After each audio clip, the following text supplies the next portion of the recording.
देखिए, ज़िंदगी में जब भी ऐसा महसूस होने लगे कि शायद अब रास्ता बदल लेना चाहिए, अब कुछ नहीं होने वाला, हौसला टूट जाए, उम्मीद ख़त्म हो जाए, तो कुरान पाक की वो आयत ज़रूर अपने जहन में लाइएगा, ला तक़नतू मिन रहमतिल्लाह, कि अल्लाह की रहमत से कभी मायूस मत होना।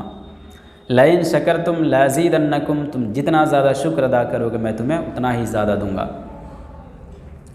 देखिए, हमारे साथ होता क्या है कि जब हम थोड़ा सा डिफ़िकल्ट सिचुएशन को फेस करते हैं, कोई छोटी सी परेशानी आती है तो हम बहुत ज़्यादा परेशान हो जाते हैं और बदगुमान भी हो जाते हैं कि अल्लाह ताला मेरे साथ ही ऐसा क्यों करता है, और नाशुक्री भी करने लगते हैं।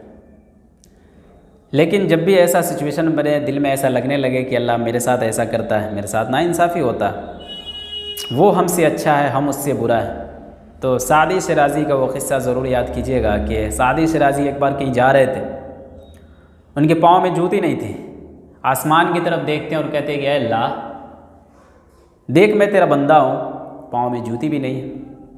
फिर आगे बढ़ते हैं और देखते हैं कि एक ऐसा इंसान है जिसके पास पाँव ही नहीं है। फिर सादी शरादी सजदे में गिरते हैं और कहते हैं कि अल्लाह मुझे माफ़ कर दे, कम से कम मेरे पास पाँव तो हैं। फिर वो एक जुमला कहते हैं कि असल में मकाम शिकवा मकाम शुक्र होता है, मतलब जब हम शिकवा कर रहे होते हैं असल में शुक्र का घड़ी होता है। एक बार हज़रत यूनुस अलैहिस्सलाम के पास हज़रत जिब्रील अलैहिस्सलाम आते हैं। हज़रत यूनुस अलैहिस्सलाम ने जिब्रील अलैहिस्सलाम से कहा कि आप मुझे एक ऐसे बंदे के पास ले चले जो नबियों के बाद अल्लाह ताला की नज़र में सबसे करीब हो, बहुत प्यारा हो। तो जिब्रील अलैहिस्सलाम ने हज़रत यूनुस अलैहिस्सलाम को साथ लिया और एक ऐसे बंदे के पास ले गए जिसके पास ना ही आँख थे और ना ही पाँव था। दोनों जब वहाँ पे पहुँचे तो सलाम किया, तो उस इंसान ने सलाम का जवाब दिया और कहा कि अल्लाह तेरा शुक्र है। तो हज़रत यूनुस अलैहिस्सलाम ने उस बंदे से पूछा कि क्या तुम शुरू से ही ऐसे हो?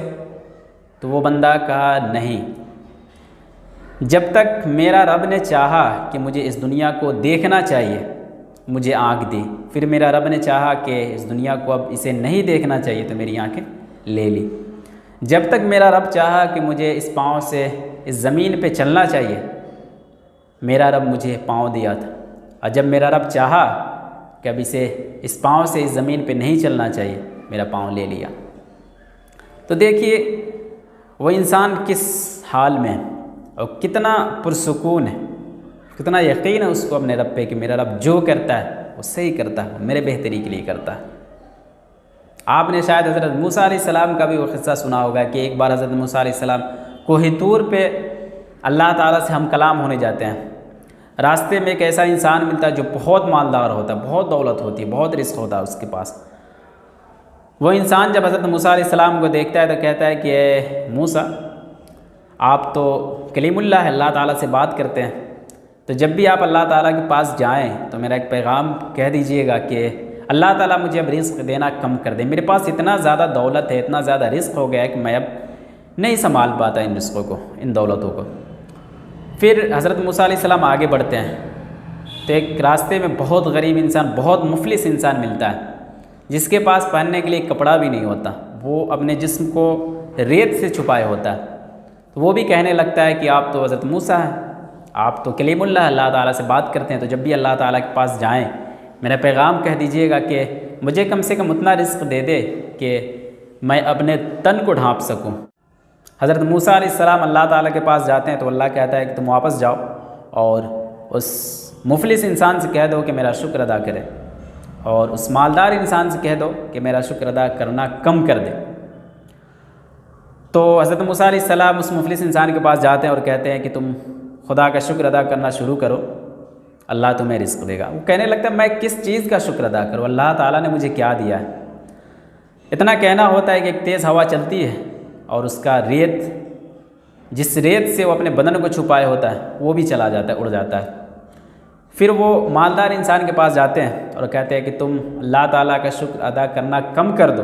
तो वह बंदा कहता है मैं कैसे अल्लाह का शुक्र अदा करना कम कर दूँ, अल्लाह ताला ने मुझे इतना दिया, इतना दिया, ऐसा हो ही नहीं सकता कि मैं अल्लाह ताला का शुक्र अदा करना कम कर दूँ।